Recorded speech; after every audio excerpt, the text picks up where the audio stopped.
6টা দোয়া এবং জিকির আছে, যেই দোয়া জিকিরগুলো কোরআন হাদিসে বর্ণিত সকল দোয়া জিকিরের খোলাসা, সারমর্ম এবং নির্যাস। এই 6টাকে যদি কোনো মুসলমান নিয়মিত আঁকড়ে ধরে, তাহলে কোরআন এবং হাদিসের যত দোয়া এবং জিকির আছে কেমন যেন তার নির্যাসটা নিয়মিত সে আমল করলো। বলবো সেগুলা। এই 6টা দোয়া এবং জিকিরের মধ্যে সর্বপ্রথম হলো নবী করিম সাল্লাল্লাহু আলাইহি সাল্লামের প্রতি দুরূদ প্রেরণ করা। নবীজি সাল্লাল্লাহু আলাইহি সাল্লামের প্রতি দুরূদ প্রেরণ করার আমল এরকম আমল, আপনি যদি সারা দিনে শুধুমাত্র নবীজির প্রতি দুরূদ প্রেরণ করার আমলটাই জিকির হিসাবে সবচেয়ে বেশি করেন, দোয়া হিসাবে যদি এটাই আপনি সারাদিন করতে থাকেন, তো আপনার জন্য যথেষ্ট হবে আল্লাহর কাছে। আর কিছু না চাইলেও চলবে, আর কিছু না চাইলেও চলবে। দুরূদ মানে হলো নবীজির জন্য দোয়া করা। ভাই, আল্লাহ তার হাবিবকে রহম করবেন, আপনার আমার দোয়ার দিকে আল্লাহর তাকানোর কোনো ঠেকা আছে? নবীজি কি আমাদের দোয়ার কোনো মুখাপেক্ষী? কিন্তু আমরা তার জন্য দোয়া করলে ওই চান্সে আল্লাহ তাআলা আমাদের প্রতি অনুগ্রহ করবেন। একবার না, আপনি নবীজির প্রতি একবার রহমতের দোয়া করবেন, একবার দুরূদ পাঠ করবেন। মান সাল্লা আলাইয়া মাররাতান সাল্লাল্লাহু আলাইহি আশারা। নবীজি সাল্লাল্লাহু আলাইহি সাল্লাম বলেছেন, একবার আমার জন্য তোমরা দোয়া করলে, আমার প্রতি দুরূদ পাঠ করলে, আল্লাহ তাআলা তোমাদের জীবনে 10 বার 10 জায়গায় 10 টাইমস তোমাদের উপর আল্লাহ তাআলা অনুগ্রহ করবেন। আপনি টেরও পাবেন না কত জায়গায় আল্লাহ অনুগ্রহ করেছেন। আল্লাহ বাঁচাই দিয়েছেন, একটুর জন্য শেষ হয়ে যান নাই। ওই যে দুরূদ পড়ছেন, আল্লাহ তাআলা রক্ষা করছে, আপনি খবরও নাই। আল্লাহ তাআলা আপনার প্রতি বিশাল একটা দান করছে, আপনি লক্ষ্য করেন নাই। ওই যে দুরূদ পড়ছেন একবার, 10 বার রহমত হবে। এভাবে যত দুরূদ পড়বে সে তত রহমত এবং অনুগ্রহ পাবে। এক সাহাবী বলেছেন, ইয়া রাসূলুল্লাহ, আমি আমার দোয়ার কত অংশ আপনার জন্য রিজার্ভ রাখবো? আমি তো আল্লাহর কাছে অনেক কিছু চাইবো, অনেক কিছু নিবেদন করব, আপনার জন্য যেন আল্লাহ রহমত নাজিল করে, এটাই হলো দুরূদ। এই দুরূদটা আমি কি পরিমাণ রাখবো? 4 ভাগের 1 ভাগ, 3 ভাগের 1 ভাগ, অর্ধেক? এরপরে সাহাবী বলছেন, আসলে যদি সবগুলোই করি। উনি এক একটা পার্সেন্টেজ বলছেন, আর নবী করিম সাল্লাল্লাহু আলাইহি সাল্লাম বলছেন যে, তাকে বোঝাচ্ছেন যে আরো বেশি করতে পারলে ভালো হয়। তো সাহাবী বাড়াইতে দুরূদ পড়া শুরু করেন। আরবদেরকে দেখা যায় কোনো কিছু ভুলে গেলে তারা বলে আল্লাহুম্মা সাল্লি আলা মুহাম্মদ, আল্লাহুম্মা সাল্লি আলা মুহাম্মদ, এটা শুরু করে তারা। কারণ নবী করিম সাল্লাল্লাহু আলাইহি সাল্লাম এর হাদিস থেকে স্পষ্টভাবে, একটি নয় বহু হাদিস থেকে প্রমাণিত, যে ব্যক্তি দুরূদটা নিয়মিত পাঠ করবে, সালাত আলা নবীটাকে যে ব্যক্তি আঁকড়ে ধরবে, সব সময় তার মুখ থেকে সালাত সালাত সালাম চলতে থাকে, এই ব্যক্তির সকল গুনাহ আল্লাহ মাফ করে দিবেন, সকল পেরেশানি আল্লাহ তাআলা মুক্ত করে দিবেন। ভাইরা আমার, দুরূদের আমলটা এত গুরুত্বপূর্ণ আমল। এটা আমরা করি এখন। অনেকে আছেন যে আনুষ্ঠানিকতা যখন থাকে দুরূদের, মিলাদের, তখন একটু সালাত আলা নবী যেভাবেই করেন। আর বাকি অনেকে আছেন যেগুলো করারও কোনো খোঁজ খবর নাই। দুরূদ বেশি বেশি করে পাঠ করবো তো ইনশাআল্লাহ। সবচেয়ে শ্রেষ্ঠ দুরূদ, সবচেয়ে উত্তম দুরূদ হলো দুরূদ ইব্রাহিম, যেটা নামাজে পড়েন। আর সবচেয়ে সংক্ষিপ্ত দুরূদ হলো সাল্লাল্লাহু আলাইহি ওয়াসাল্লাম। এছাড়া নবীজির প্রতি দোয়ামূলক যে কোনো দুরূদই আল্লাহর কাছে গ্রহণযোগ্য হতে পারে, যদি দুরূদের অর্থের মধ্যে, কথা বলার মধ্যে খারাপ কিছু না থাকে। দুরূদের নামে অনেকগুলো দুরূদ প্রচলিত আছে বিভিন্ন বই পুস্তকে। অমুক দুরূদ পড়লে অমুক এত নেকি হয়, বা অমুক দুরূদ পড়লে এতবার পড়লে ওই বিপদ দূর হয়। এগুলো কোনো হাদিস নির্দেশিত না, এগুলো হয়তো কারো তাজরিবা, অভিজ্ঞতা নির্ভর। কিন্তু হাদিস নির্দেশিত দুরূদ হলো দুরূদ ইব্রাহিম, আর সবচেয়ে সংক্ষিপ্ত দুরূদ হলো সাল্লাল্লাহু আলাইহি সাল্লাম। অর্থের ভিতরে যদি খারাপ কিছু, শিরকের কিছু না থাকে, নবীকে আবার আল্লাহর পর্যায়ে পৌঁছানোর মতো গুমরাহি যদি না থাকে দুরূদের অর্থের মধ্যে, তাহলে যে কোনো দুরূদই আপনি আল্লাহর কাছে পেশ করতে পারেন। তাহলে 6টা দোয়া হলো কোরআন হাদিসের শত শত সহস্র দোয়ার নির্যাস এবং খোলাসা। তার 1 নম্বর হলো দুরূদের আমল। করবো না বেশি বেশি ইনশাআল্লাহ? আমার জীবনে বহুবার এমন হয়েছে, বহুবার এমন বিপদ যে দেয়ালে পিঠ ঠেকে গেছে, এখান থেকে উদ্ধারের কোনো পথ আর চোখের সামনে দেখা যাচ্ছে না। আমি এই আমলটি, এর পাশাপাশি ইস্তিগফারের আমল, যেটা 2 নম্বরে বলবো আমি, এই 2টি আমল কন্টিনিউয়াসলি করে গেছি, হরদম প্রতি নিঃশ্বাসে, বাস টয়লেটের টাইম বাদে বাকি ফুল টাইম এটা দুরূদ এবং ইস্তিগফার অব্যাহত রাখছে। আল্লাহ তাআলা এমন ভাবে, অলৌকিক ভাবে উদ্ধার করেছেন যে আমার কল্পনায়ও আসে না যে এখান থেকে এভাবে হেল্প হতে পারে। ভাইরা আমার অভিজ্ঞতার 2 পয়সার কোনো মূল্য নাই। আমার অভিজ্ঞতা কি আসলো না আসলো এটাতে কিছু আসা যায় নাই। রহমতুল্লিল আলামিন আল্লাহর রাসূল আল্লাহর নবী ওয়াদা করেছেন যে আপনার পেরেশানি দূর হবেই হবে ইনশাআল্লাহ। অতএব দুরূদের আমল বেশি বেশি করবো না ইনশাআল্লাহ। নাম্বার 2, ইস্তেগফার। ইস্তেগফার ইস্তেগফার এটাও বেশি বেশি করতে হবে, দুরূদও বেশি বেশি করতে হবে। দুরূদের ব্যাপারে নবী করিম সাল্লাল্লাহু আলাইহি সাল্লাম এক হাদিসে বলেছেন, আকসিরু আলাইয়া মিনাস সালাতি মিন ইয়াউমিল জুমআতি ওয়া লাইলাতিল জুমআহ। জুমার রাতে আর জুমার দিনে, অর্থাৎ বৃহস্পতিবার দিবাগত রাত আর জুমার দিন শুক্রবার, এই সময়গুলোতে তোমরা আমার প্রতি বেশি বেশি দুরূদ পাঠ করো। এই যে নবীজি বলছেন বেশি বেশি পাঠ করো, তাহলে দুরূদটা বেশি বেশি পাঠ করতে হবে। ঠিক একইভাবে 2 নম্বর যেটা, দ্বিতীয় আমল যেটা ইস্তিগফার, এটাও বেশি বেশি করতে হবে। কারণ ইস্তিগফার সম্পর্কে কোন হাদিসের ভাষ্যের মধ্যে মান লাজিমাল ইস্তিগফার ভাষ্য এসেছে, অর্থাৎ যে ব্যক্তি ইস্তিগফারকে আঁকড়ে ধরবে, এটাকে কন্টিনিউয়াসলি করবে, ইস্তিগফার কখনো ছাড়বে না, সবসময় তার মধ্যে ইস্তিগফার অব্যাহত থাকবে, ওই ব্যক্তিকে আল্লাহ রাব্বুল আলামিন বিভিন্ন পেরেশানি থেকে সারপ্রাইজড হওয়ার মতো এমন এমন পথ বের করে দিবে যে সে চিন্তাও করে নাই। তার পেরেশানি থেকে মুক্তির পথ আল্লাহ তাআলা দেখায় দিবে। ইস্তেগফার কিভাবে করবেন ভাই? ইস্তেগফার এমন একটা আমল, এটা ছাড়া তো আমাদের উপায় নাই ভাই। ইস্তেগফার আমাদের দুনিয়ার পেরেশানি দূর করবে, আখিরাতের পেরেশানি দূর করবে। দুনিয়ার পেরেশানি আমাদের বিপদ আপদ মুসিবত, এগুলো রিজিকের অনটন অভাব এগুলা, আর আখিরাতের পেরেশানি হলো আমাদের পাপ গুনাহ এগুলা। কোরআনে কারিমে আল্লাহ রাব্বুল আলামিন সূরা নূহের মধ্যে আল্লাহ নবী নূহ আলাইহিস সালাম তার সম্পর্কে বলছেন, ফাকুলতু আস্তাগফিরু রাব্বাকুম ইন্নাহু কানা গাফফারা ইউরসিলিস সামাআ আলাইকুম মিদরারা ওয়া ইউমদিদুকুম বিআমওয়ালিন ওয়া বানিন ওয়া ইয়াজআল লাকুম জান্নাতিন ওয়া ইয়াজআল লাকুম আনহারা। তিনি বলেন, আমি বলেছি আমার জাতিকে তোমরা ইস্তেগফার করো, আল্লাহর কাছে ইস্তেগফারটা করতে থাকো। রুটি রুজি নাই, চাকরি নাই, ইনকাম নাই, ব্যবসা খারাপ যাচ্ছে, পেরেশানি হচ্ছে, ইস্তেগফার ধরো, কি হবে? ইন্নাহু কানা গাফফারা। যদি ইস্তেগফার করো, 1 নম্বর লাভ হলো আল্লাহ মাফ করে দিবেন গুনাহ। ইউরসিলিস সামাআ আলাইকুম মিদরারা, যাতে ফসল ভালো হয়, রিজিক ভালো হয়, সেই ব্যবস্থা আল্লাহ করবেন। ওয়া ইউমদিদুকুম বিআমওয়ালিন ওয়া বানিন, ছেলে মেয়ে হয় না অথবা ভালো ছেলে মেয়ে নাই, আল্লাহ তাআলা নেক সন্তান দিয়ে তোমাকে শক্তিশালী করবেন, সম্পদ দিয়ে শক্তিশালী করবেন। ওয়া ইয়াজআল লাকুম জান্নাতি ওয়া ইয়াজআল লাকুম আনহারা, আল্লাহ তাআলা প্রসবন দিবেন, ফসল দিবেন, বরকত দিবেন রুজিতে। কিসের মাধ্যমে? ইস্তেগফার। কিসের মাধ্যমে ভাই? ইস্তেগফার। আহা, ইস্তেগফারের আমল আমাদের দেশে মানুষ আমরা জানি না ভাই। এটাও আরবদেরকে আমি দেখেছি সারাক্ষণ তারা অবসর সময়গুলোতে ইস্তেগফার করতে থাকে, আস্তাগফিরুল্লাহ ওয়া আতুবু ইলাইহি, আস্তাগফিরুল্লাহ আস্তাগফিরুল্লাহ। মানে কি?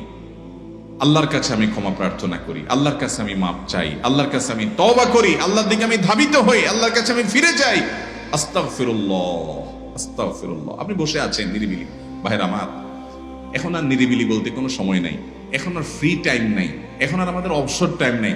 আস্তাগফিরুল্লাহ কখন বলবো? মোবাইল টিপতে টিপতে টিপতে টিপতে, ফেসবুকের নোটিফিকেশন দেখতে দেখতে দেখতে, লাইক কমেন্ট গুনতে গুনতে আমাদের এখন কোনো ফুরসত নাই। বাহিরে তো নাই, টয়লেটে গেলেও তখন আমাদের ব্যস্ততা মোবাইল নিয়ে, ফেসবুক নিয়ে, ঘুমাইতে গেলেও আমাদের ব্যস্ততা। ভাই আমার, অথচ আমার হায়াত শেষ হয়ে যাচ্ছে, আমল নামার শূন্য খালি, ফেসবুক টিপাটিপিতে পরিপূর্ণ। আল্লাহর কাছে কি নিয়ে যাবেন? ইস্তেগফার করবেন তো ইনশাআল্লাহ? অবসর সময় ইস্তেগফার করবেন তো ইনশাআল্লাহ? নিরিবিলি আছেন, একাকী আছেন, ইস্তেগফার চালায় দেন। 10 সেকেন্ড টাইম পাইছেন, ইস্তেগফার শুরু করে দেন। ডাক্তারের কাছে গেছেন, ওয়েটিং এ আছেন, বসে আছেন, ইস্তেগফার করতে থাকেন। সিরিয়াল আছেন কোনো কাজের, ইস্তেগফার করতে থাকেন। ডিউটিতে যাচ্ছেন, গাড়িতে, বাইসাইকেলে, বাইকে, যে কোনো ভাবে পায়ে হেঁটে ইস্তেগফার করতে থাকেন। যে কোনো অবসরের সময়গুলোকে ইস্তেগফার দিয়ে পরিপূর্ণ করে দেন। ভাইরা আমার, ইস্তেগফার সকল সমস্যার সমাধান। ইস্তেগফারের ভিতরে সবচেয়ে শ্রেষ্ঠ ইস্তেগফার হলো সাইয়্যিদুল ইস্তেগফার। সাইয়্যিদুল ইস্তেগফারটা যদি মুখস্থ না পারেন, অন্তত লিখিত ভার্সনটা পড়েন। সাইয়্যিদুল ইস্তেগফারের যে অর্থ, এটার যে মর্ম, বড় হৃদয়গ্রাহী ভাই, বড় মর্মস্পর্শী। ইমানদার এটার অর্থের দিকে তাকায় যদি পড়ে, তো তার অন্তর না গলে পারে না। আল্লাহুম্মা আনতা রব্বি, হে আল্লাহ আপনি আমার রব, আপনি আমার পালনকর্তা লাগেন, আপনার সাথে আমার এই সম্পর্ক। আমি আপনার গোলাম, আপনি আমার রব, এই সম্পর্কটা আপনার সাথে আছে। আল্লাহুম্মা আনতা রাব্বি লা ইলাহা ইল্লা আন্ত, ও আল্লাহ আপনি ছাড়া আমার ইবাদত, আমার গোলামি, আমার দাসত্ব, উপাসনার উপযুক্ত আর কেউ নেই। আল্লাহুম্মা আনতা রাব্বি লা ইলাহা ইল্লা আন্ত খালাকতানি, আপনি আমাকে সৃষ্টি করেছেন, ওয়া আনা আবদুক, আল্লাহ আমি আপনার গোলাম। দেখেন কিভাবে আল্লাহর সাথে সম্পর্কটার কথা বলা হচ্ছে মুহাব্বতের সাথে। খালাকতানি ওয়া আনা আবদুক, আল্লাহ আপনি আমাকে সৃষ্টি করেছেন আর আমি আপনার গোলাম। ওয়া আনা আলা আহদিকা ওয়া ওয়া'দিকা মাস্তাতা'তু, আল্লাহ আপনার সাথে যে অঙ্গীকার করেছিলাম, আলাস্তু বিরাব্বিকুম, আপনি জিজ্ঞেস করেছেন, আলমে আরওয়াহাতে আমরা বলেছি বালা, হ্যাঁ আপনি আমার রব। আপনাকে রব হিসাবে স্বীকৃতি দিয়ে আপনার গোলামি করার যে অঙ্গীকার আমরা করেছি, কালিমাতুশ শাহাদা যে আমরা পাঠ করেছি, এই যে আপনার সাথে কৃত অঙ্গীকার, রব হিসাবে স্বীকৃতি দেওয়ার পর, গোলাম হিসাবে মেনে নেওয়ার পর, আমি আপনার যে গোলামি করার কথা ছিল, ওয়া আনা আলা আহদিকা ওয়া ওয়া'দিকা মাস্তাতা'তু, যতটুকু পারছি আমি সে ওয়াদার উপরে থাকার চেষ্টা করছি আল্লাহ। ওয়া আনা আলা আহদিকা ওয়া ওয়া'দিকা মাস্তাতা'ত আবুউ লাকা বিনি'মাতিকা আলাই, আল্লাহ আমি স্বীকার করি আপনি আমার প্রতি অনেক নিয়ামত দিয়েছেন, অনেক নিয়ামত দিয়েছেন, এটা আমি স্বীকার করি। ওয়া আবুউ লাকা বিযামবি, আর আমি এও স্বীকার করি যে আল্লাহ অনেক অপরাধ, অনেক পাপ আমার দ্বারা হয়ে গেছে। ফাগফিরলি, অতএব আপনি আমাকে মাফ করে দেন। ফাইন্নাহু লা ইয়াগফিরুয যুনুবা ইল্লা আনতা, কারণ আপনি ছাড়া আর কেউ গুনাহ ক্ষমা করতে পারবে। ভাইরা আমার, অর্থের দিকে লক্ষ্য করে করে মর্মটা বুঝে বুঝে একটু সাইয়্যিদুল ইস্তিগফার পড়েন, লেখা দেখে দেখে পড়েন, ইউটিউব থেকে দেখে দেখে পড়েন, কিন্তু পড়েন।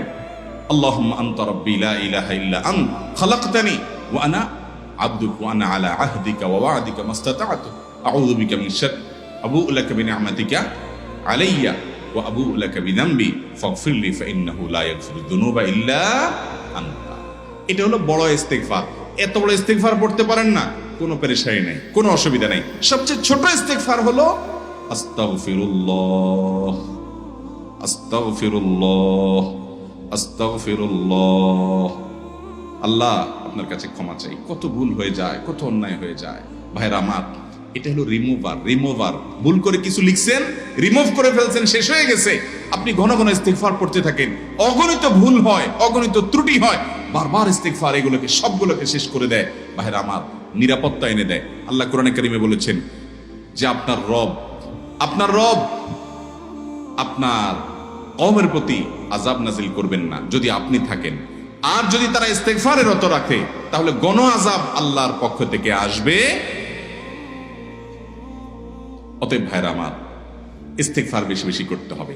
6টা আমল, 6টা জিকির, দোয়া হলো শত শত হাজার দোয়া এবং জিকিরের সান্নিধ্যাসের। দ্বিতীয়টা হলো ইস্তিগফার।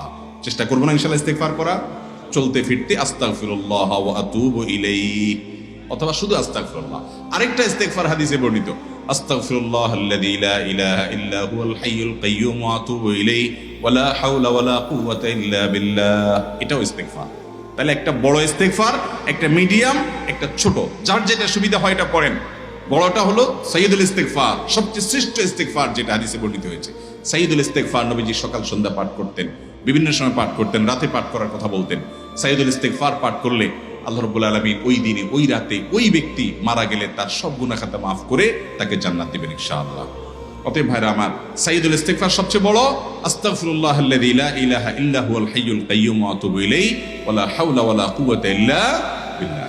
এটা হলো মাঝারি ধরনের। আর সবচেয়ে ছোট ইস্তিগফার হলো আস্তাগফিরুল্লাহ ওয়া আতুবু ইলাইহি।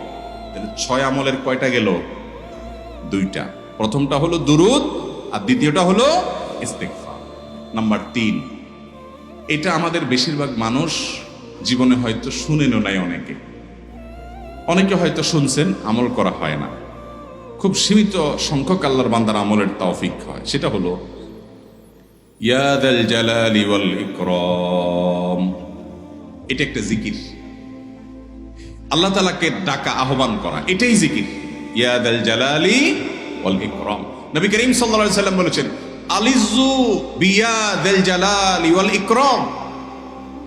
তোমরা ইয়াজাল জালালি ওয়াল ইকরাম এটাকে আঁকড়ে ধরো, এটাকে নিয়মিত করো, বেশি বেশি করে বলতে থাকো এটাকে সব সময় এটাকে মুদাওয়ামাতের সাথে কন্টিনিউয়াসলি এটা বলতে থাকো, ইয়াজাল জালালি ওয়াল ইকরাম।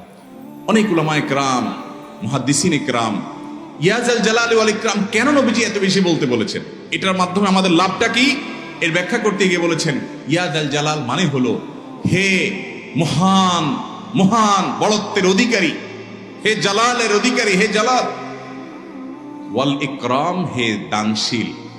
তাহলে প্রথম বাক্যে আল্লাহর বড়ত্বের কথা স্বীকৃতি দিয়ে প্রশংসা করা হয়, আর দ্বিতীয় বাক্যে হে দানশীল বলে আল্লাহ তাআলার কাছ থেকে চাওয়া হয় যে আপনি যেহেতু দানশীল এবং আপনি যদি মহান, অতএব আপনি আমাকে দান করেন।